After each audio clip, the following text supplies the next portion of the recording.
Hey guys, Miss Peterson here, and welcome to AP Chemistry Lecture 3-3, all about gas laws. We're going to be talking about the combined gas law, each of the individual gas laws, the ideal gas law, and a little bit about real versus ideal gases. This lecture corresponds to AP Chemistry topics at 3.4 and 3.6. I highly recommend, if you haven't checked out that simulation from PhET about gases, that's a really great one to get a good conceptual understanding of gas laws. And it is chapter 10 in the Brown-Lemay textbook. So let's go through all of the different gas law variables and how they're related.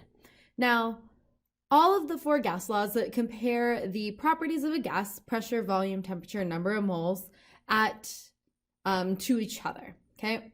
And when we're talking about one sample of a gas, the properties are all related to each other through the ideal gas law. And we'll see how the ideal gas law can be used to explain all of the gas laws. So the first relationship we're going to talk about is the relationship between pressure and volume. This is known as Boyle's law. Basically, the pressure of a confined gas is inversely proportional to the pressure. The volume of gas is inversely proportional to the pressure. As the volume decreases, pressure increases, which makes complete sense. If you squish it down and give the gases less room to move, they're going to move more, they're going to run into the walls more, and so that pressure is going to increase. You'll often see this written as P1V1 equals P2V2, basically saying that the pressure times the volume is a constant. Okay, cool. Now, what about volume and temperature? This one we all are pretty familiar with. How many of you guys have left a water bottle in your car on a hot day and you come back into your car and it's expanded, okay? It's blown up. Or put a water bottle in the freezer and it shrinks down. That is Charles' law, that if the quantity is held at a constant pressure, then volume, oops, that is not a highlighter. Volume is directly proportional to the absolute temperature. Okay, you'll often see this one written as V1 over T1 equals V2 over T2, showing that direct relationship. Okay, this also makes a lot of sense. If you increase the temperature, okay, the molecules are going to be moving more. They're going to want to hit the walls more. But if you keep the pressure constant, a common way to do this is either have a non-rigid container, such as a balloon, like you see here in the picture, or a syringe with a movable piston. Okay, those can keep that pressure constant and allow the volume to change in response to that increased molecular motion instead. Okay. Note though, when using this kind of proportionality, you do need to be in kelvins. Yeah. So next one. Pressure and temperature. This one, same idea that we just talked about. If you increase the temperature, the molecules are going to be moving more. And if they're moving more, they're going to hit the walls more. So pressure and, keep doing that. Pressure and temperature are directly proportional. If the temperature increases, the pressure increases. And again, you'll often see this one written as P1 over T1 equals P2 over T2, with that ratio of them being a constant. So if you increase the pressure on the top of that ratio, you got to increase the temperature on the bottom of that ratio. Now, this one's going to blow your mind, guys. If you have more gas particles, they're going to take up more space, okay? Which, if you want to keep it at a constant pressure and constant temperature and all of that, but pressure is directly proportional to the quantity of a gas. Okay, so if you wanted to represent this one, for amount of gas, we typically use N, which is number of moles. Okay, The number of moles is what we mean by amount. We do not mean the mass of the gas, okay? That is a different property. So you can write this one as P1 over N1 equals P2 over N2. Oopsie. Oh, yes. Okay, go. Okay, cool. You can see that nice linear relationship between volume and number of moles, okay? You could also write it as V1 over N1 equals V2 over N2. Okay, cool. And note, like you guys see in this, the gas itself doesn't matter, okay? The molar mass or the mass of that gas is not what's important. It's the number of moles. Because gas particles are so small in comparison to the spaces between them, a slightly larger small thing just doesn't quite make a difference. Unless it does. But then it's not an ideal gas. And we'll get to that in a bit. So let's go ahead and try to apply some of these. A common application that is talked about is scuba diving. So scuba divers talk a lot about the relationship between pressure and temperature. Okay, because they dive down in really cold water and they need that pressure in the tank to be what they need it to be so they can breathe. And the amount of the gas. Not volume as much because, you know, that tank is pretty rigid. In fact, dive owners will often fill their tanks while they're in a cold water bath. Why? Okay, well, they want to fill it to the pressure they need for the dive.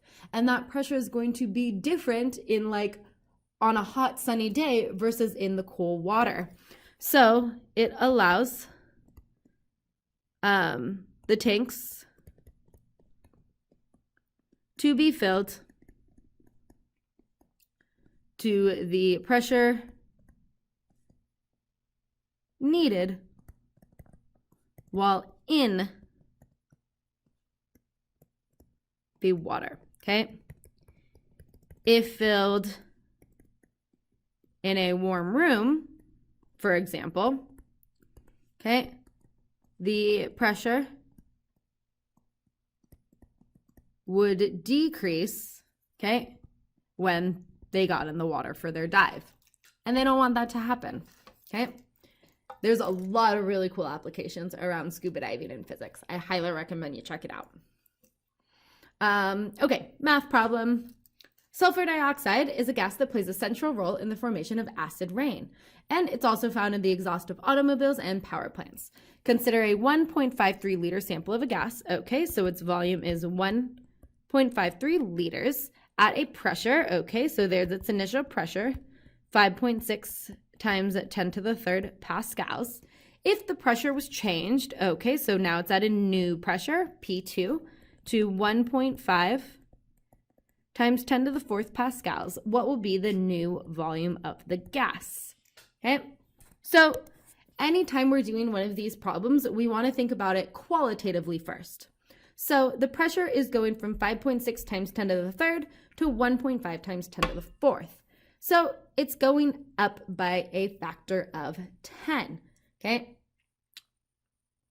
So if the pressure is going up, what does the volume need to do? Well, if the pressure goes up, that must mean that the area got smaller because the particles are running into the room more. So the volume should decrease. Okay, these ones are inversely proportional. If the pressure goes up, the volume goes down.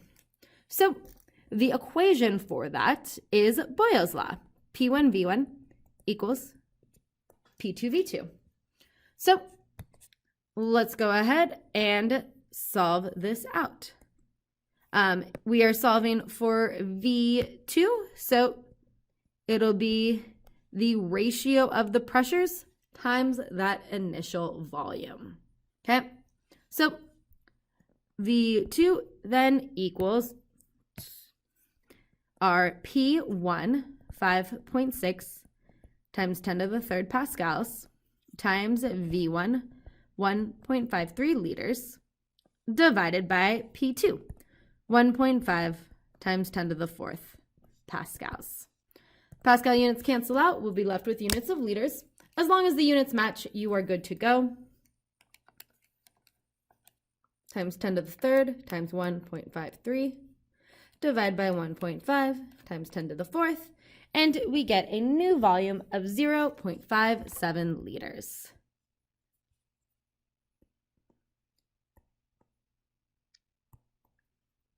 Okay, which is definitely smaller than 1.5. It's about a third of it, which makes sense in the context of this problem. Okay, because we went from, if it's a little hard for you to see in scientific notation, this is 5,600 pascals, and this is 15,000. So you can kind of see that the pressure just about tripled. So we expect the volume to be about a third of what it was. And that is what we see here. And I just remembered in the previous problem when we were talking about the temperature in kelvins, the reason for that is because the negative temperatures throw it off. So using the Kelvin scale gets rid of that issue with the negative degrees Celsius. Okay, next one. Suppose we have a 12.2 liter sample, okay? So we have a volume of 12.2 liters containing 0.5 moles of oxygen. Okay, so 0.50 moles of oxygen gas, O2, at 1 atmosphere and 25 degrees Celsius. It says that they're going to be at the same temperature and pressure, so we don't need to worry about those ones. And it asks us, if all of this O2 were converted to ozone, what would be the volume of the ozone? This is some gas law stoichiometry. So let's go ahead and figure out, if I have 0.5 moles of O2, how many moles of O3 would that be? Well, if we write the reaction O2 gas to O3 gas, well, we need to balance that. So we would put a 3 in front of the O2 and a 2 in front of the O3. For every 3 moles of oxygen gas, we get 2 moles of ozone. So the volume is going to be 2/3 of what it, or the number of moles is going to be 2/3 of what it was. And so will the volume. But let's go ahead and solve it out. So then N2, to solve for that, we would use the stoichiometry, moles O2, and then we know for every 3 moles of O2, we get 2 moles of O3. So if all of that oxygen gas gets converted, I feel like this is math I should be able to do in my head. Okay, I should have, yes. 0.333 moles of O3. Duh, because it's a half times 0.66666. So yes, 0.33333. So 0.33, I'll just keep it constant with what's above in terms of precision, gives you that. And we want to know the new volume. Okay, well, you can see that the number of moles is going to be 2/3 of what it was, so the volume is also going to be 2/3 of what it was. These ones have a direct relationship. That's represented by V1 over N1 equals V2 over N2.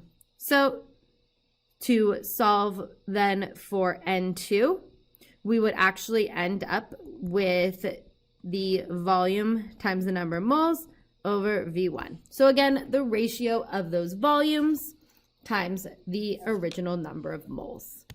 And we can plug in our values for that.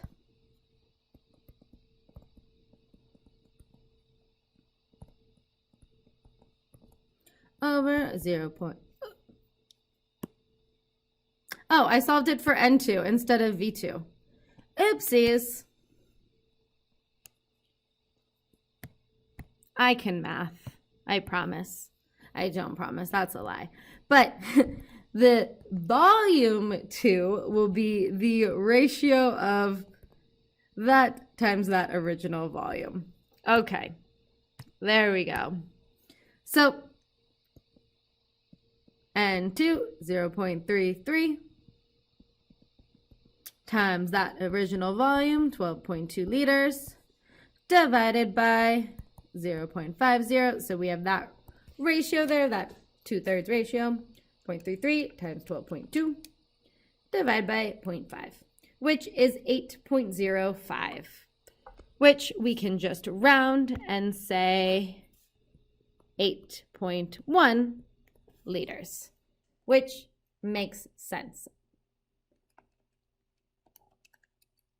Yep, that is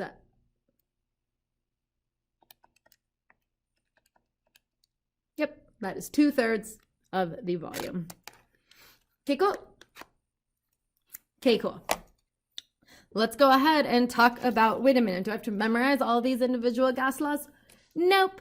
All we use is the ideal gas law, which is on your equation sheet. I affectionately refer to the ideal gas law as pervnert, okay? Not pervert, okay? Don't call it pervert, it's pervnert, nert with an N. And from that, you can see if you have constant NNT, if this is a constant, you end up with each of those variables, okay? If you have an RNT constant, cool, P1V1 equals P2V2. If you have an RNP constant, you get that direct proportionality. So it would be like NR over P equals V over T. So you can see that direct relationship and where those things come from. So we have pressure, defining our units, which is normally in units of atmospheres. V is for volume, measured in units of liters. N is for number of moles, measured in, you guessed it, moles. And then we have the gas constant. Okay. On your equation sheet, they have 4 different forms of the gas constant in different units. We have joules, liter atmospheres, and liter torrs.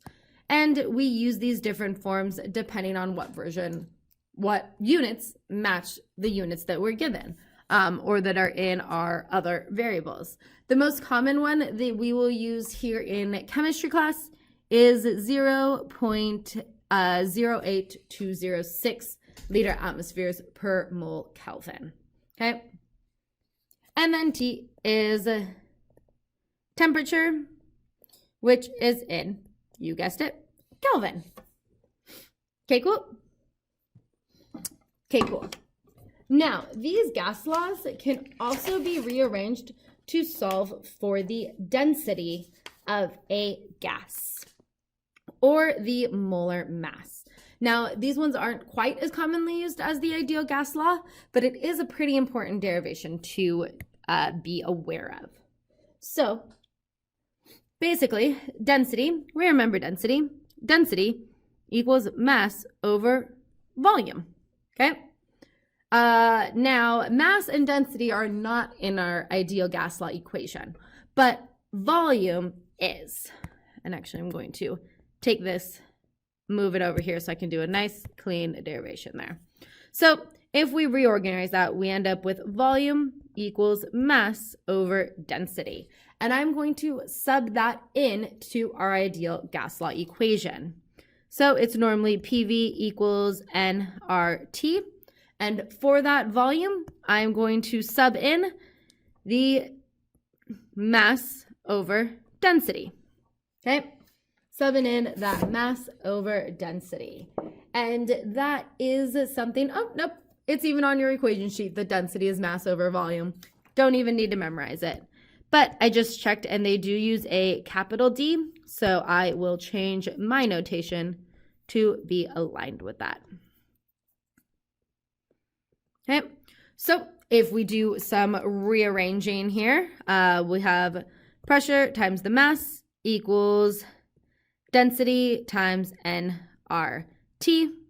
So move that over, you get that the density is pressure.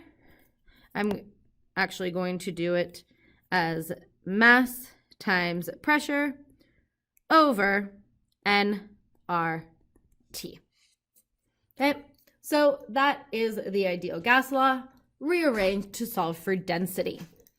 Now, something else you guys might see here. here we have M, mass, over N, number of moles. Mass over amount, grams per mole. This is molar mass, which we typically use a capital M for. Okay, and even that one is on your equation sheet, that the number of moles equals the mass divided by the molar mass. Okay, so this can be replaced with a capital M. Then our new equation becomes density equals the molar mass, okay, times the pressure divided by R times time. Okay, a little bit more algebra to solve for the molar mass, and you get molar mass equals dRT over P. Okay, cool? Okay, cool. Now, this equation right here is one that I kind of recommend you memorize. It's just a very useful equation to know, and there's an easy mnemonic for it. There's this image that I've seen somewhere, and I couldn't find it again, so if anybody can make this for me again, it's called the molar mass kitty cat. So basically, you know, you picture like a little kitty cat here, okay? And the molar mass kitty cat is a good kitty, so he puts dirt over his pee, okay? Dirt, D-R-T, over his pee. And I have seen this before. It's like a little, it's like a cat, and he was like scratching back, and it had like the dirt over the pee. I don't know. It was a very cute little image, and I couldn't find it again. So if anybody knows that image or wants to make it for me, I would really appreciate that. Okay, so molar mass kitty cat for ideal gas laws, dirt over P. Density, R, temperature over pressure. So let's do some example problems with the ideal gas law. A sample of hydrogen gas, H2, oh, sorry, that's not subscript, has a volume of 8.56. Okay, so its volume, we're only talking about one sample here, so I don't need to do all of this. So its volume is 8.56 liters at a temperature of 0 degrees Celsius. We're going to need it in Kelvin, so just add 273. 0 degrees Celsius equals 273 Kelvin, and a pressure of 1.5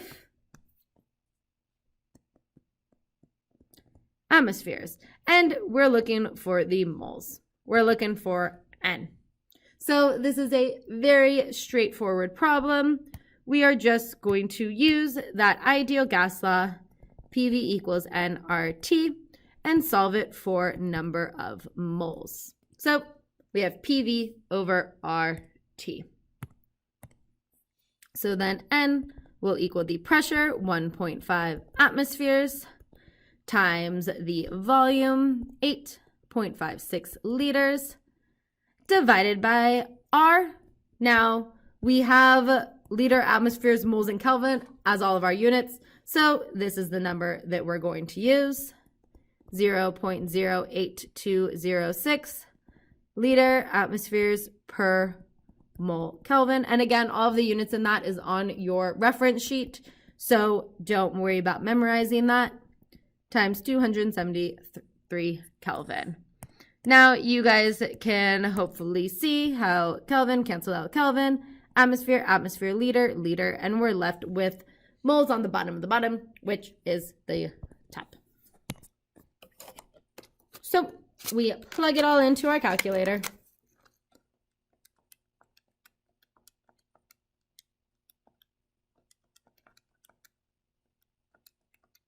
And we get an answer of 0.573, so 57 moles of H2. That's who we were talking about, right? Yes, H2. Okay, cool. Okay, cool. Next one, the density of a gas measured at 1.50 atmospheres and a temperature of 27 degrees Celsius. Oops, need to convert that to Kelvin. So we add 273 and we get 300 Kelvin, was found to be density 1.95 grams per liter. Okay, kind of weird units for density, but let's just see if maybe they gave us those units because they're the units we need. They did. Okay, so it says to calculate the molar mass of the gas. So we're gonna need our molar mass kitty cat. Okay, where the good kitty cat puts dirt over his pee. Okay, let's go ahead and plug in our values. Okay, we have the density 1.95 grams per liter times R 0.08206 liter atmospheres per mole Kelvin. Hey, look, liter and liter cancel out. Boom. Times the temperature, 300 Kelvin, divided by that pressure of 1.50 atmospheres. Track our units, make sure we're good. We got the liter, atmosphere, Kelvin, and the units that we're left with is grams over moles. Grams per mole, molar mass. And we plug it into our calculators.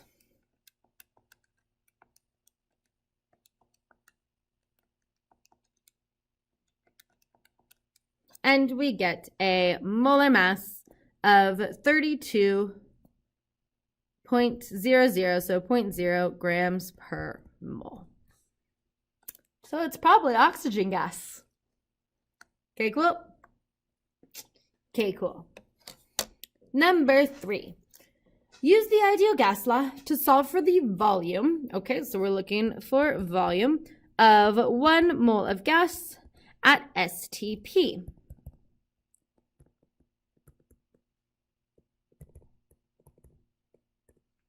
So volume then is going to be nRT over P. Let's go ahead and plug in our values. 1 times 0.08 to 06 liter atmospheres mole Kelvin times 273 Kelvin over 1 atmosphere. Okay. Shoop, we can just like ignore those. Kelvin and Kelvin. And we get, oh, that was 1 mole. Mole. A volume of 22.4. Now, if this number looks familiar to you, it should be. This is the molar volume of a gas. It's basically a shortcut that we use to figure out the volume of a gas. An ideal gas will always have a volume of 22.4 liters per mole at standard temperature and pressure. Okay, it is also on your equation sheet. Under gases, liquids, and solids, it has ideal gas at STP, 22.4 liters per mole. Okay. So how we use that is in some basic stoichiometry problems. If we have a sample of nitrogen gas, 175 liters at STP, how many moles? We can just use that 22.4 as a conversion factor. For every 22.4 liters you have 1 mole. So if we only have 1.75 liters, that is 0.08078 moles of N2. Okay. Okay, cool. Another gas law that I just want to show you guys, it's used on occasion. It's kind of like a helpful shortcut. Is the combined gas law, P1V1 over T1 equals P2V2 over T2. This one's convenient because you can always just like cancel out whatever is being held constant, and that leads you to all of those gas laws we did in the first part of this lecture. Basically, this is taking the ideal gas law and saying, well, R is a constant, it's always going to be a constant. And if you're talking about a single sample of gas, then the number of moles of gas is going to be a constant. So if we just move the T over, we have that the ratio of the pressure times the volume over the temperature is always going to have to be equal to N times R. So that is a constant, okay? This is a constant if you're talking about a single sample of a gas. Okay, so convenient to memorize, but also a very easy one to derive from your equation sheet. Did want to present you guys with a couple of vocab terms you'll see when talking about gases. Diffusion. Anybody have a diffuser in their house? Its job is to diffuse its gas particles to the rest of the gas particles in the room. You mix them up. That's all diffusion is. If you talk about the rate of diffusion, you're talking about the rate of mixing. Now, sometimes this gets confused with another term, effusion. Now, effusion is the passage of gas through a pinhole of some sort. So if you had a small gas leak, okay, the gas would be effusing out of the pipe, okay? And the rate of effusion is the rate at which the gas is transferred into the container. So do you think a gas with a small molar mass, like helium, will effuse faster or slower than a large gas, like uranium hexafluoride? Helium's gonna effuse faster. It is a smaller gas particle, and no, they're still probably very small compared to the pinhole, but because they're smaller, they're gonna be moving faster, okay? We talked about that with temperature and ideal gas law, okay, or Maxwell-Boltzmann distributions. If you got a low mass, you're going to have a higher velocity. So helium will effuse faster.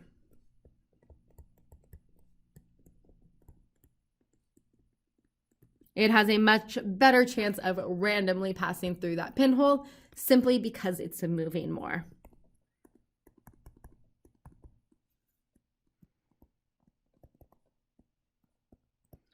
Okay, but it is not because the particles fit through the hole easier. I'm sure that has a teeny tiny bit to do with it, but not much.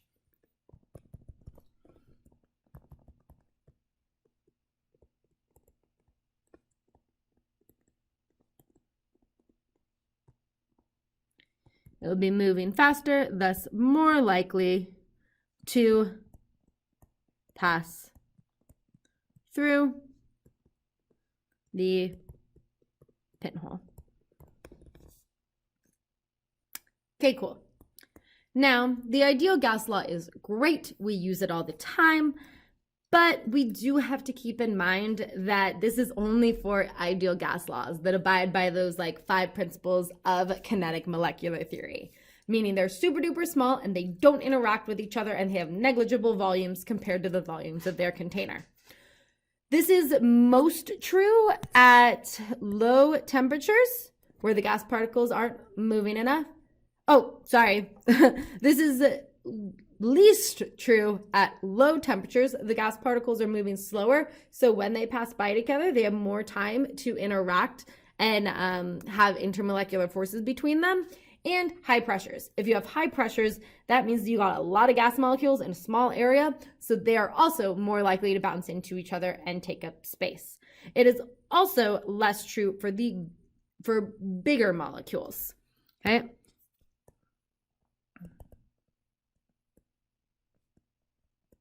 Okay, bigger molecules are also less likely to follow the ideal gas law. There is an equation called the van der Waals equation that takes the size of the molecules into account, thus lowering the volume by some constant A. And that is one way that you will sometimes see it. Most commonly, though, you will just see a graph like this. So in this line, the line straight across is for an ideal gas, and then we can see that the deviations from the ideal, okay, are at high pressures, and also at the very low pressures. But for, or mostly at the high pressures, they get further off from that ideal behavior, where the ideal gas law is true. So where this ratio is 1, because, you know, PV equals nRT. So the ratio between them being 1 is ideal behavior. And you can see that for this one as well, showing you different molecules and their ratios at different pressures. And then here you can see those deviations at different temperatures, and this graph is for nitrogen gas. Okay, there are smaller deviations at higher temperatures. Okay, so at high temperatures, that is closer to being an ideal gas. Okay, oh, and then this one, they were all at the same temperature, and they crossed the ideal line at some like medium type pressure. Okay, cool. Okay, cool. That's it for our lecture today on the gas laws. Okay, cool. Okay, cool.